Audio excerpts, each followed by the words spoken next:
Hello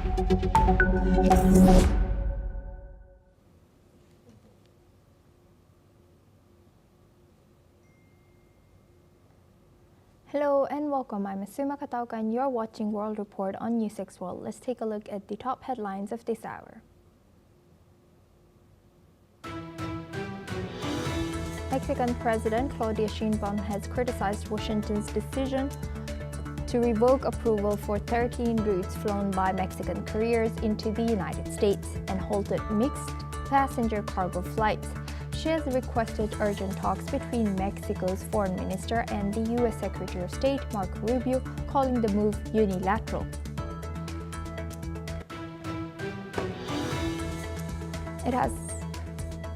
Russia has stated that it has successfully tested its nuclear-powered Poseidon underwater drone, the second nuclear-capable weapon test in a week. President Vladimir Putin claims the device, which carries a nuclear power unit, cannot be intercepted.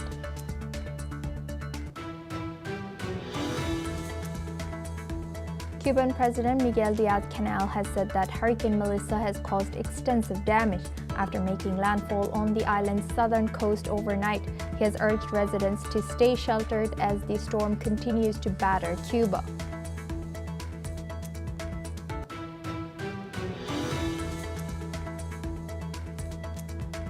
Israel's Defense Minister Israel Katz has warned that Hamas leaders, both political and military, will be targeted without immunity after recent Israeli airstrikes on Gaza. Katz has also banned Red Cross visits to Palestinian detainees under Israel's illegal combatants law, amid ongoing ceasefire talks mediated by Qatar, Egypt, the US, and Turkey.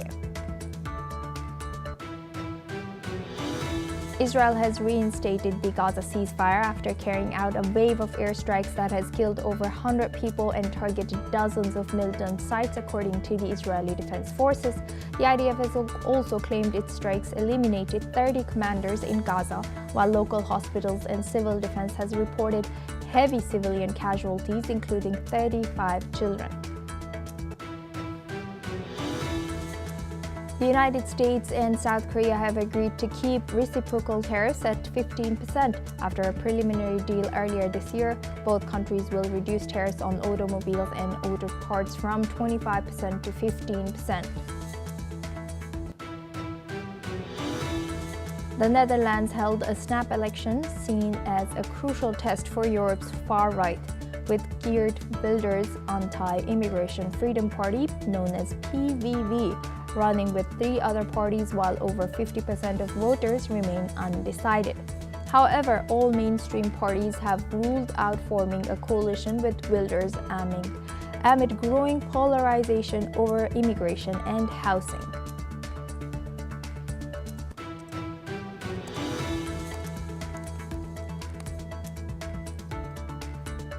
The United States will reduce its military presence in Europe by suspending the rotation of a combat brigade deployed across several NATO countries, according to Romania's defense ministry. The move comes as Washington reassesses its force posture on NATO's eastern flank.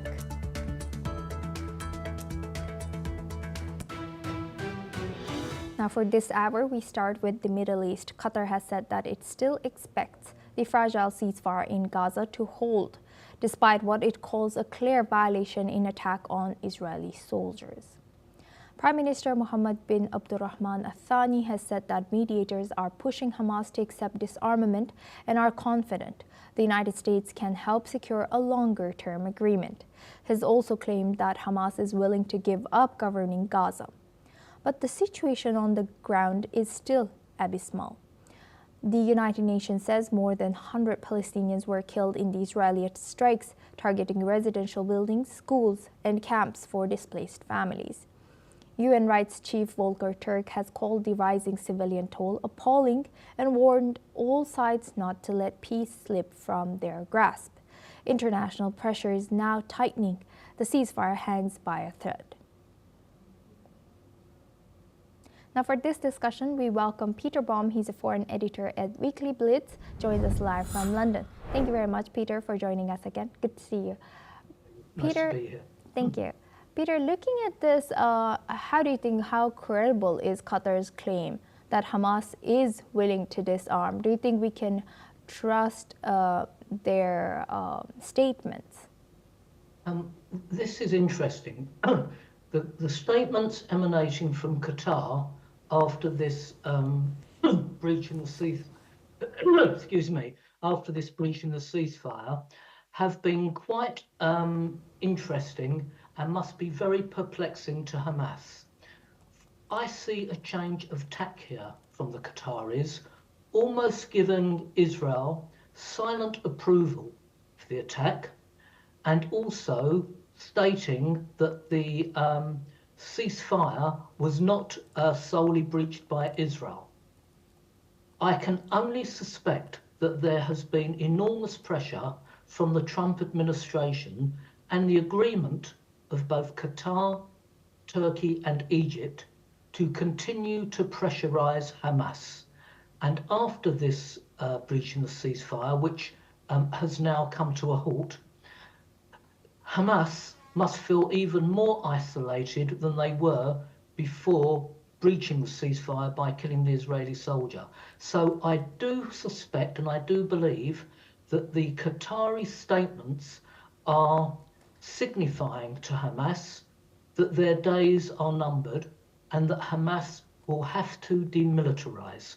So I do expect going forward, Hamas clearly being isolated, not to give up the hope and possibility that they still have a role to play, but a military role will certainly not be encountered now, even by their former allies. So I hope the Qatari statements will come to fruition and that the ceasefire will continue and that Hamas will see fit to demilitarize. Yes, while we hope so.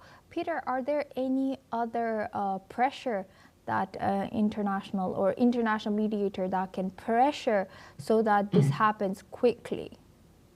I don't think it's going to happen quickly because we've still got the missing hostages, which, by the way, also include a Thai and a Tanzanian dead body. Sorry, dead hostages, like the bodies of the dead hostages, I should say.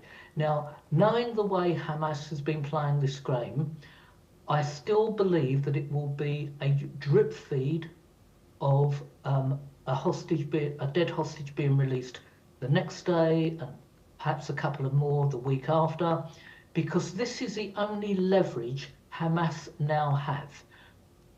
I am pretty certain that they did not expect the Israelis to respond quite so hard as they did yesterday in response to the Hamas killing of an Israeli soldier. They probably guessed incorrectly that all the actors in this scenario would have pressured Israel not to respond.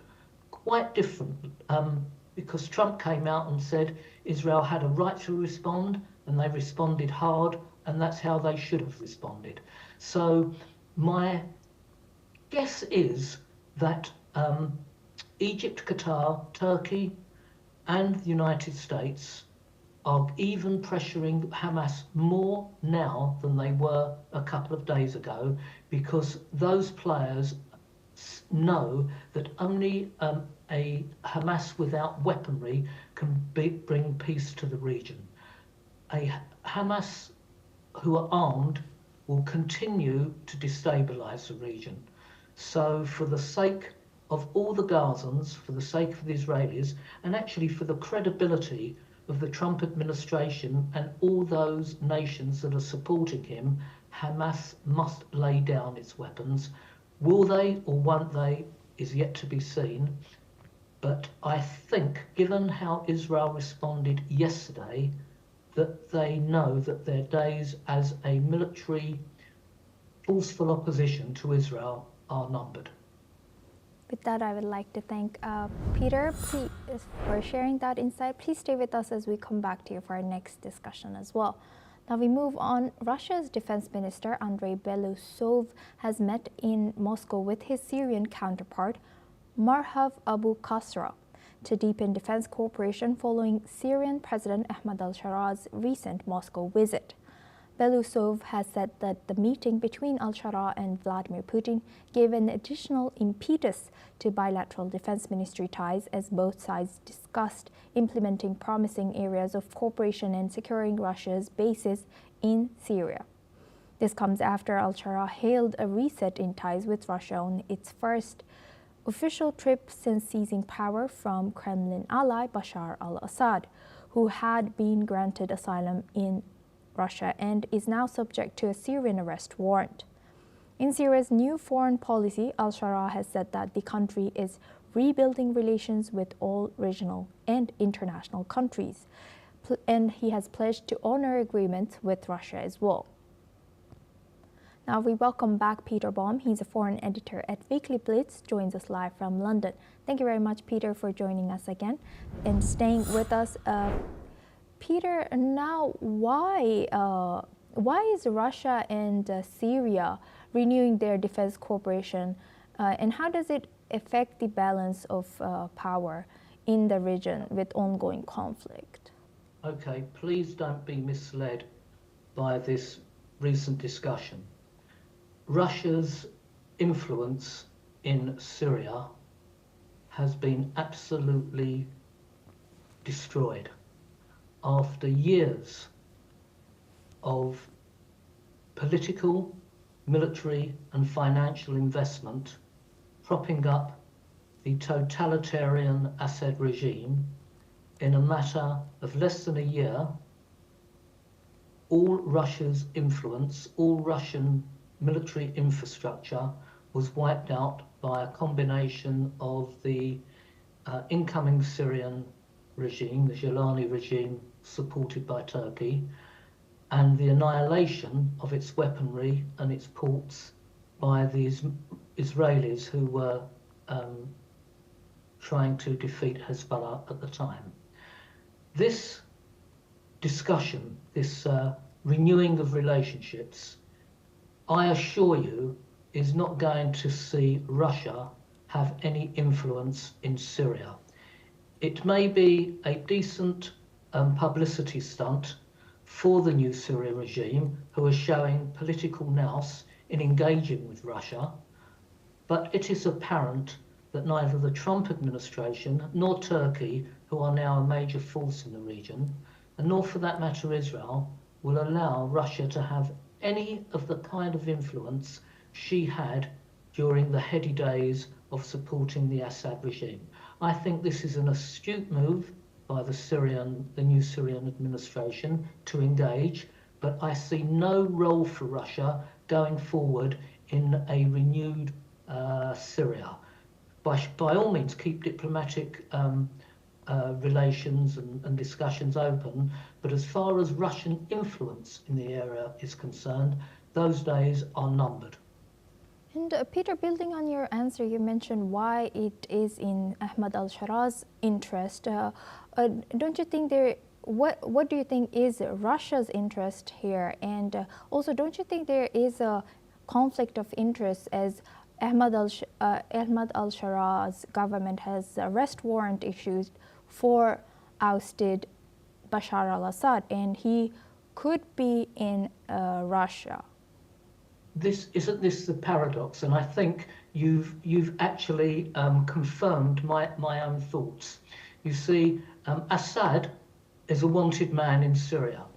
Now it could be that by as you put it, renewing diplomatic ties with Russia, the new Syrian regime may actually ask for Russia to give over Assad. Highly unlikely, but as long as the new Syrian regime can be seen to be trying, that would please their domestic base, or part of their domestic base, that was brutalized by the Assad regime. So as I said in the previous segment, I believe this is a very astute political move by the new Syrian regime, and I expect them to keep those diplomatic channels open whilst at the same time ensuring that Russia will play no part in the power play in Syria. But I think from a domestic political point of view, it's a very astute move.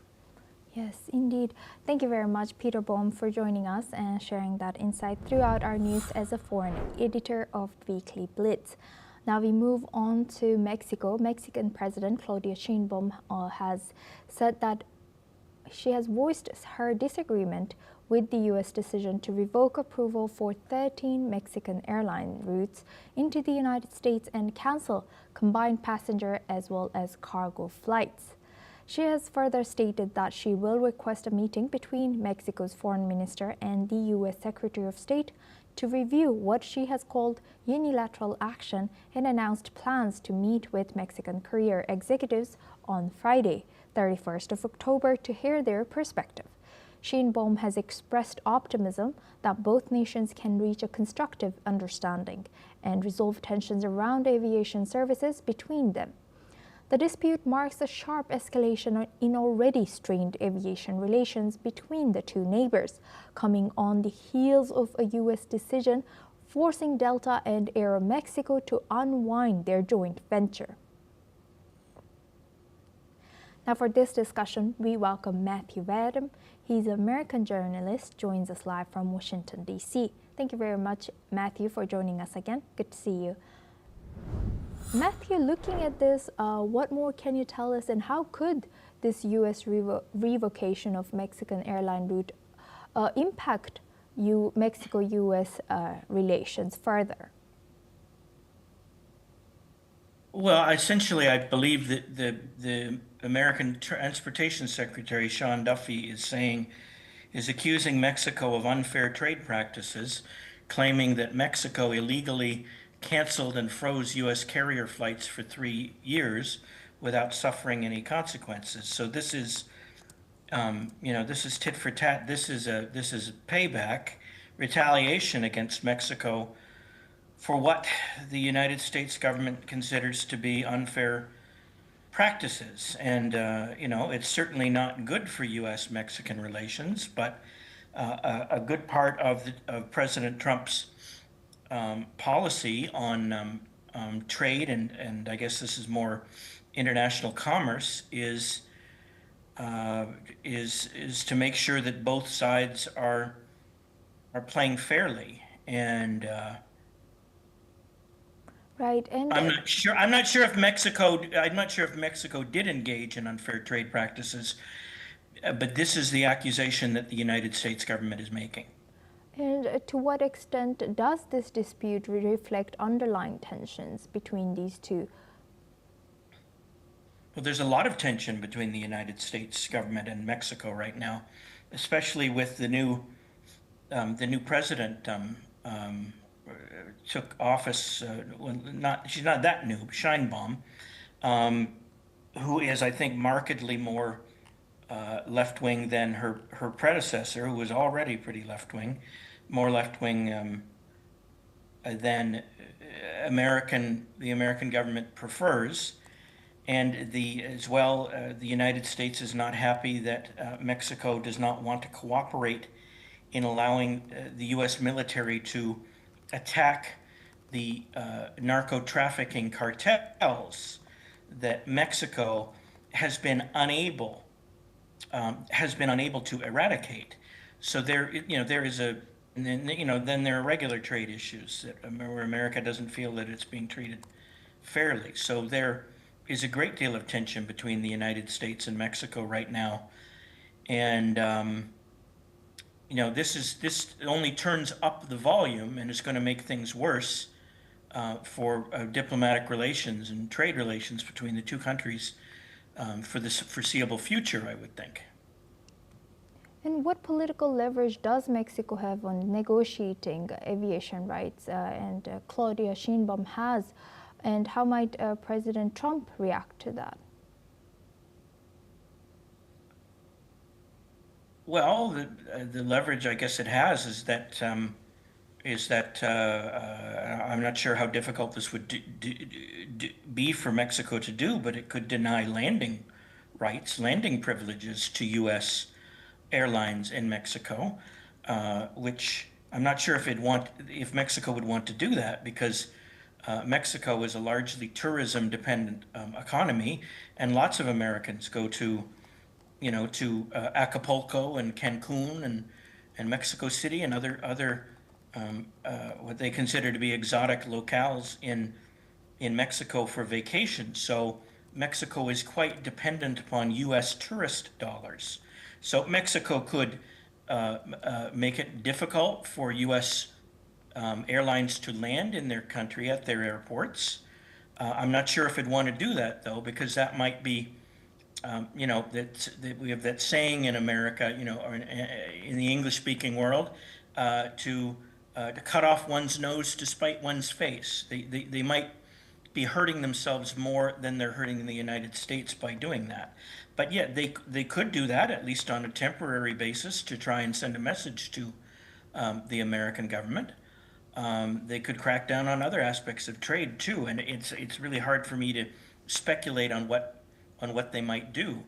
They could make it more difficult to import Mexican products into the United States, but again, that's again a situation of cutting off one's nose to spite one's face, because I think Mexico needs the trade with the United States badly in order to support its economy. So yeah, there are many things that Mexico could do, but I'm not sure that it would want to do them, at least not at this stage. Thank you very much, Matthew, for sharing that insight. Please stay with us as we come back to you for our next discussion as well. Now, Rio de Janeiro's State Public Defender's Office has stated that 132 people were killed in police raids in the city against drug traffickers. The number given by the Public Defender's Office is double the official toll given by the government. Rio's governor, Claudio Castro, has put the death toll at around 60, but warned that the number could rise. This happened as a massive police operation was carried out in Rio de Janeiro to combat organized crime and drug trafficking by the powerful gang known as Comando Vermelho. This was the deadliest police raid in Rio's history. The high number of casualties has been denounced by the United Nations Human Rights Office, which has said that it was horrified by the police operation. Now we welcome back Matthew Radom. He's an American journalist, joins us live from Washington, D.C. Thank you very much, Matthew, for staying with us. Matthew, thank you. Does the scale and lethality of this Rio police operation indicate a failure or success of Brazil's public security policing and its reliance on militarized policing? I don't know that we know all the facts of what happened and what transpired here, but 132 people being killed, and that's what the report is, in police raids in Rio de Janeiro against alleged drug traffickers, that's a very high figure, and there are questions about whether that's accurate, but that it could be as little as half that. But that's still a lot of people being killed in drug raids. Were they all drug traffickers? Were they all members of criminal drug promoting organizations? I think the details are too sketchy at this point to know, but it is a shocking figure, and I'm not sure if the United States will applaud the drug trafficking raids or be cautious. I think we just don't know enough yet to say, but I think the normal reaction of the United States would be that's a very high figure, and they'd want to know more about what went on before giving the drug raids their blessing. If these were actual drug trafficking agents, personnel who were killed in the raids, then probably my guess is the United States would be fine with those casualties. You look at President Donald Trump's military has been sinking boats of alleged narco traffickers in to the north of Brazil, from I guess it was Colombia and Venezuela, or maybe just Venezuela, without actually producing evidence that they were drug traffickers. Though the footage that I've seen, they don't. Critics have said that they were just fishermen whose boats were sunk, but they didn't look like fishing boats. They looked like speedboats, exactly the kind that narco traffickers use to ship their product around. So still, there are concerns in the United States Congress that the Trump administration has gone too far with these drug trafficking, with attacking these boats off of Venezuela. And, if the Trump administration is fine with doing that without having any explicit authorization from Congress to do it, then if the raids in Brazil were deemed, if the U.S. regards them as legitimate and justified, then Yes. I doubt the United States would condemn them. But Yes. it's really a bit early to be drawing conclusions based upon the early reports that we have yet. I think Yes. some more time needs to pass before we actually know what happened. Yes, indeed. Thank you very much, Matthew Vaden, for sharing that insight as an American journalist. Please stay with us as we come back to you. Now we move on. U.S. President Donald Trump and South Korean President Lee Jae-myung have finalized the details of their long-stalled trade agreement during a summit in South Korea. Let's listen into what South Korea's top presidential policy chief Kim Yong-byum has said. 어제 저녁에도 이렇게 전망을 박지는 않았고 당일날 우리로서도 급진전됐다 이런 정도로 말씀드리겠습니다. The agreement builds on a deal first announced in July, under which Seoul will avoid U.S. tariffs by pledging $350 billion in new investments in the United States. In return, Washington will reduce tariff rates on key South Korean exports. President Trump has also reaffirmed his support for efforts to strengthen out tensions with North Korea. Let's listen into what South Korea's National Security Advisor has said. 트럼프 대통령은 북한의 핵 개발로 한반도와 동북아의 안보 상황이 크게 위협받고 있다며 우려를 표하고 북한 북핵 문제에 대처하기 위하여 한미 동맹이 억지력을 향상시킬 필요가 있다고 트럼프 대통령은 동맹에 대한 한국의 적극적인 역할을 높이 평가하고 북한의 핵잠 건조 등 여건 변화에 따라서 한국이 핵 추진 잠수함 능력을 필요로 한다는 데 공감을 표하면서 후속 협의를 해나가자고 하였습니다. Now we move on to Caribbean. Hurricane Melissa has become the strongest storm ever recorded to hit Jamaica, wreaking havoc with 185 miles per hour winds before weakening slightly to a Category 3 as it moved into eastern Cuba. In Jamaica, roads were washed out, homes destroyed, and over 500,000 people were left without power. The storm moved towards eastern Cuba, hitting Santiago de Cuba and surrounding rural areas with gusts over 125 miles per hour, causing widespread flooding and downed power lines as well. Around 735,000 people were evacuated. Meanwhile, President Miguel Diaz-Canel has warned residents to stay sheltered as emergency crews stood by for recovery efforts. Haiti and Dominican Republic have also faced heavy rains. So far, 25 deaths have been reported in Haiti.